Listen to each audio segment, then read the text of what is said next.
उपस्थित हैं, वो भी आपको कुछ प्रकाश डालेंगे। और इसके बाद और भी लोग वक्ता हैं, जयवीर सिंह हैं, उनकी बातें सुने और इन्हीं शब्दों के साथ जय भारत जय पाल गांधी को आपने अपने ओजस्वी वाणी में बहुत सारी बातें हम लोग को बताई कि अपना महल बनाना है और वो सर्वोदय पार्टी के रूप में बनाना है और बहुत सारे काम फिर उसमें करने हैं जो अन्य पार्टियां नहीं कर पा रही। और मैं चाहूँगा हमारे मुन्ना पाल आ जाएं, एक सामाजिक व्यक्ति हैं, शिक्षक हैं, वो आएँ और अपने विचार व्यक्त करें।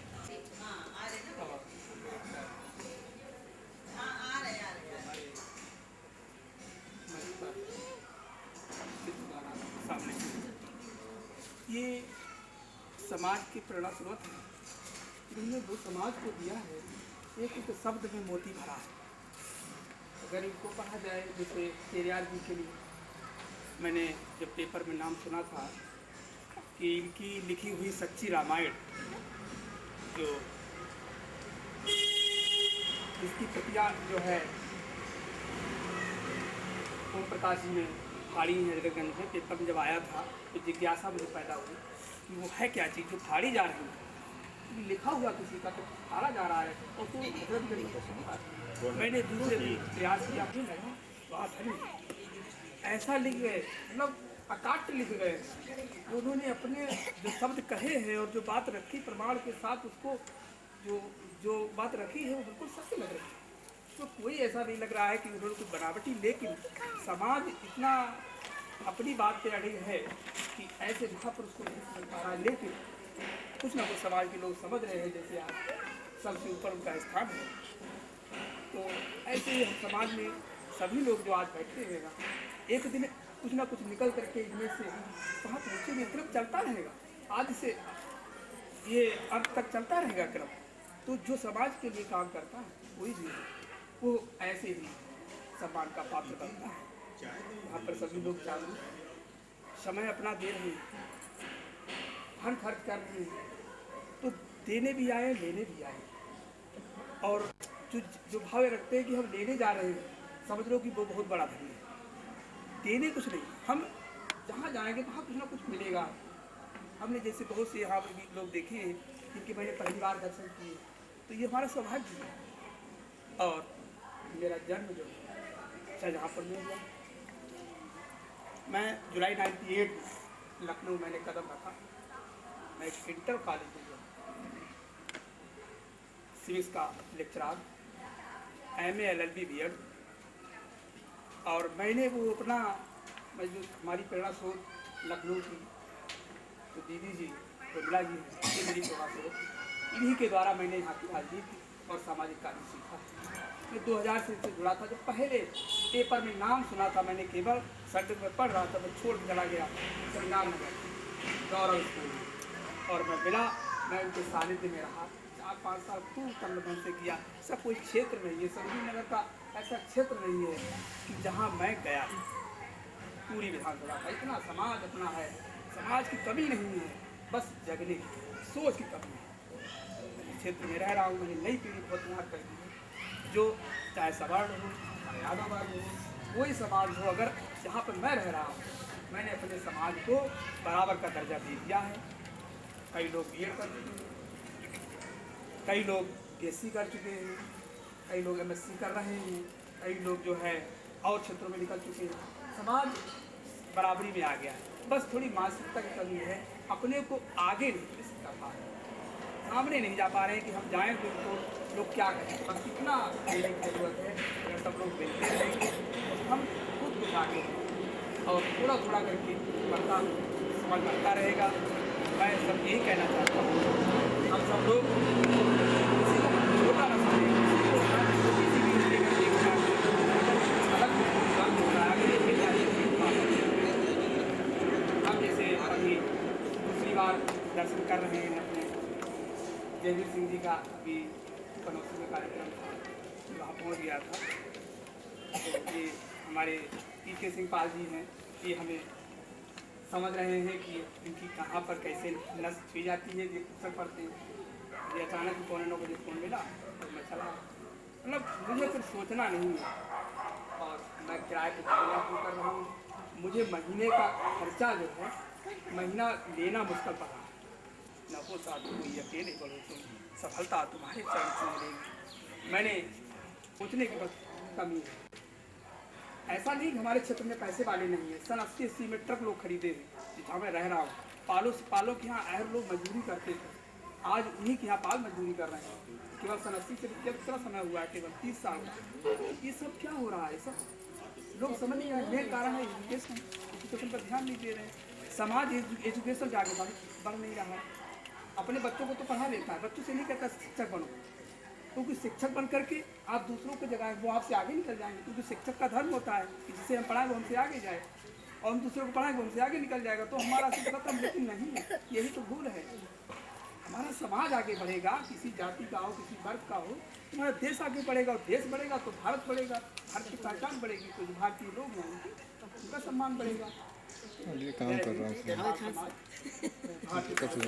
आप जो है अर्जुनगंज में बहुत अच्छा कार्य कर रहे हैं बच्चों के लिए। हम लोगों ने कई आपके अपनी प्रतियोगिताएं कराई, इसमें बच्चों को, पाल समाज के बच्चों को शामिल करते थे आप, अच्छा करते हैं। अब हम अपने भाई जयवीर सिंह जी को आमंत्रित करेंगे, और इनके बारे में मैं थोड़ा बता दूं कि श्रीमती रीता बहुगुणा जी ने अभी आपको सर्व शिक्षा और मिड डे मील वाला जो भारत सरकार की योजना है, उसके लिए आपको निगरानी समिति का उन्होंने चेयरमैन संयोजक बनाया है। तो हम लोग उनके लिए ताली बजाएंगे भाई। और उन्होंने और बहुत संघर्षशील है। और आप अलीगंज आपका क्षेत्र है, विधानसभा क्षेत्र एटा का, तो वहाँ से आपको मतलब विधायक के लिए कांग्रेस की टिकट के लिए भी आप प्रत्याशी के रूप में आपने प्रबल वहाँ के वो प्रत्याशी हैं कांग्रेस के। तो आपके जो संघर्ष की वजह से जो सीनियर नेता लोग हैं उन्होंने ये स्वीकार किया कि एक पाल को टिकट जरूर वहाँ से हम देंगे एटा जिला से। तो हम लोग भी चाहते हैं कि आपको टिकट मिले, ऐसे लोग राजनीति में भी मतलब आएँ, जिससे कि एक देश का वातावरण अच्छा बने, स्वच्छ वातावरण बने, अच्छा प्रशासन मिले, अच्छी व्यवस्था मिले। श्री अहिल्याबाई के चरणों में श्रद्धा सुमन करते हुए हमारे समाज के दलितों का उद्धार करने वाले, पूरे भारत में ही नहीं पूरे विश्व में दलितों को उद्धार करने वाले ई.वी. रामास्वामी पेरियार जी एवं आज के इस कार्यक्रम के अध्यक्षता कर रहे श्री आर पाल जी एवं हमारी सर्वोदय क्रांति पार्टी के राष्ट्रीय कार्यकारिणी के सदस्य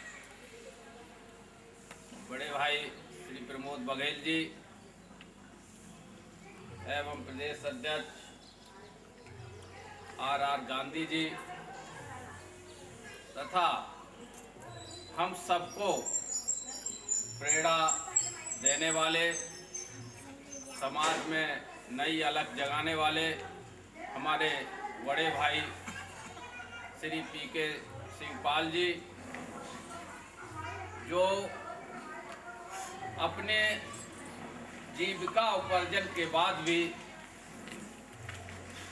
रात में ड्यूटी करने के बाद दिन में समाज के लिए सोचने की बात रखने वाले ऐसे बड़े भाई को मैं बहुत बहुत धन्यवाद और बधाई के पात्र हैं, जो हम लोगों को कभी न कभी किसी बहाने समाज के लिए जागृति पैदा करने के लिए एकत्रित करते हैं। और हमारे सन्मुख बैठे हुए महारानी अहिल्याबाई होलकर की वंशज माता, प्यारे बच्चों एवं भाइयों, हमारे साथ आए हुए हमारे के.के.सी. इंटर कॉलेज में संस्कृत के प्रवक्ता हैं के.आर. शास्त्री जी एवं हमारे अन्य समाज आए हुए गणमान्य व्यक्ति, प्यारे भाइयों, आज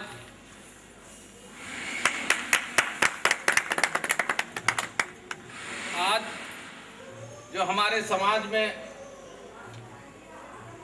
लोगों में एक जो जागृति पैदा हुई है, उसका श्रेय हमारे पीके सिंह भाई जैसे लोगों को जाता है।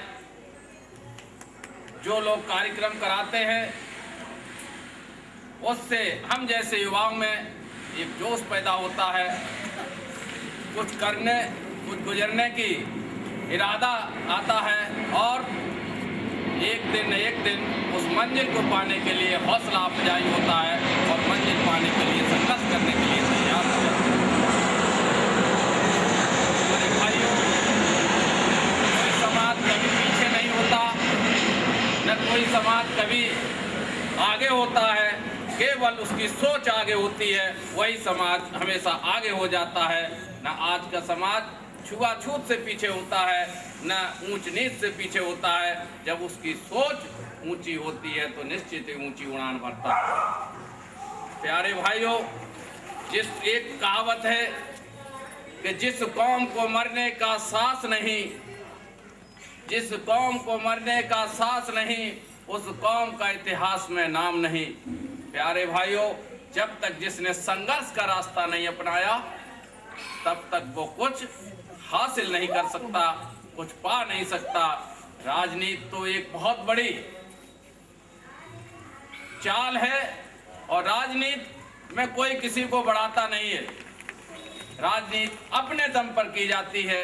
राजनीति हमेशा, राजनीति में लोग पैर खींचने वाले होते हैं, पैर को आगे बढ़ाने वाले नहीं होते। राजनीति में हमेशा अपने से लोगों को पीछे धकेलने का काम करते हैं। लेकिन मैं बात कहता हूं, कभी भी साहस को नहीं तोड़ना चाहिए, अपने मन में हताशा नहीं रखनी चाहिए, कभी भी अपने को छोटा नहीं समझना चाहिए। हमेशा एक नन्ही चींटी से भी उदाहरण लेकर चलना चाहिए, जो एक 100 बार दीवारों पर फिसलती है और गिरने के बाद फिर चढ़ती है और उसके बाद वो अपनी मंजिल को पा ही लेती है। इस तरीके की भावना अपने अंदर रखना चाहिए। तो खुनाने लगे, आप लोग पीछे हट गए, क्योंकि नेता होता हमेशा पीछे धकेला मारता है, लेकिन आपने कभी संघर्ष का रास्ता अपनाकर उसकी राष्ट्रीय चोटी को पकड़ने की कोशिश नहीं की। प्यारे भाइयों, अभी चुनाव का वक्त है। चुनाव के समय में जब तक जितने जागृत नहीं होंगे, तब तक आपको कुछ देने वाला नहीं है। जहां तक टिकटों का बंटवारे का मामला है, चाहे कोई राजनीतिक दल हो, कभी भी किसी को टिकट ऐसे नहीं देता है। जब देख लेता है ये हमारा बिगाड़ भी सकता है, हमको हरा भी सकता है, तो उसको टिकट के लिए बारे में सोचा जाता है। क्योंकि आप उस राज घराने से नहीं है, न उस जमींदार घराने से, न ही आप उस राजनीतिक पार्टी के राष्ट्रीय अध्यक्ष के घराने से, जिससे आपको टिकटें अपने घर बैठे दे दी जाए और आपके नाम पर टिकटें उनका बंटवारा कर दिया जाए। लेकिन आज का समय है जब संविधान में लोकतंत्र की व्यवस्था हुई है, तो जहां लोकतंत्र है, जहां प्रजातंत्र है, जहां समाज के लोग इकट्ठे हैं, कहीं उसको हिस्सेदारी निश्चित मिलती है। इसको कोई रोक नहीं सकता। आज समय आ गया है आप लोगों को इकट्ठा होने का, संघर्ष करने का। चाहे किसी भी बैनर तले इकट्ठा हो, आपको लोग निश्चित पूछेंगे और निश्चित ही आपको आगे बढ़ने के लिए आपके पीछे लोग चलने को तैयार होंगे। हौसला रखिए, हिम्मत रखिए, निश्चित ही आपको आगे बढ़ाने का काम आपके पीछे खड़े हुए लोगों को, जिनको सम्मान नहीं मिल रहा, जिनको दुदकारा जा रहा है, वो लोग आपके सामने, आपके सम्मुख खड़े होने के, आपके पीछे चलने के लिए तैयार है। केवल हिम्मत और हौसला बना के आप आगे बढ़ने के लिए तैयार हो जाएं। यहाँ तक मेरे क्षेत्र का सवाल है, आपने सुना होगा, जो प्रदेश के दुग्ध विकास राज्य मंत्री, दुग्ध विकास मंत्री थे, जिनके नाम पर लोग डर की वजह से क्या क्या करते थे, वहाँ आपके भाई ने, आपके छोटे बेटे ने वहाँ हौसला अपना अफजाई किया, सारे समीकरण ध्वस्त हो गए। सबको सोचना पड़ रहा है, सबको एक न एक, सारी पार्टी को, कि अगर जयवीर सिंह पाल चुनाव लड़ेंगे तो निश्चित ही सभी के समीकरण ध्वस्त हो जाएंगे, क्योंकि मैंने हमेशा से छोटे लोगों को साथ लेके चलना सीखा है। हमने हमेशा उन लोगों को तरजीह दी है जिनको लोग अपमान करते थे, जिनको छूने से सोने की छींट से पानी से छुआ अपने ऊपर डालते थे। हमने उन लोगों को गले अपनाया, उन लोगों को साथ लेकर संघर्ष किया है। आज हमारे लिए वो एक बहुत बड़े एक ताबूत का काम कर रहे हैं। हम लोगों को उन लोगों को उनमें दफनाना है जो हमसे आगे थे और हमारी ईर्ष्या करते थे, उन लोगों से द्वेष भावना काम रखते थे। वो आज सब पीछे हो रहे हैं और आप आगे बढ़ रहे हैं। इन्हीं शब्दों के साथ मैं आपको दोबारा कहना चाहता हूं, अपने अंदर हिम्मत और साहस बना लीजिए, अपने अंदर आत्मविश्वास पैदा कर लीजिए। निश्चित कभी भी कोई आपको ताकत पीछे धकेल नहीं सकती। जहाँ तक संख्या का सवाल है, संख्या हमें गुरु नानक ने केवल 5 लोगों को चुना था। 5 लोगों ने ही पूरे देश में बवाल मचा दिया था, मुगलों को सक के छुड़ा दिए थे। तो कहीं भीड़ की आवश्यकता नहीं होती है, केवल ऐसे लोगों की आवश्यकता होती है जो मन बना लें, दिल से और हिम्मत से काम ले लें, निश्चित ही आपको सफलता मिल जाएगी। इन्हीं शब्दों के साथ मैं अपनी वाणी को विराम देता हूँ। जय हिंद, जय पाल समाज। उनको बताई। वैसे आप बहुत ओजस्वी वाणी हैं, हजारों और लाखों की भीड़ में आप गरजते हैं तो जो है पूरा इलाका थर्रा जाता है। आसपास का जो इलाका होता है शुक्र मनाइए कि माइक नहीं माइक लगा हुआ है तो ये क्योंकि हमें मालूम था यहाँ आएंगे आज, अगर कहीं माइक रख देंगे हम तो जो है वो कम करना आ जाएगा। दादाजी आप थोड़ा कुछ 2 शब्द बोल दीजिए आके। आज नहीं बोलेंगे, संस्कृति में रहते हैं तो मतलब कहाँ से आप लेके मारकर दूध भरे झुंडी के दाने रुच से रग से खा लेती है वह छोटी संतोषी चिड़िया, नीले पंखों वाली मैं हूँ, मुझे अन्न से बहुत प्यार है।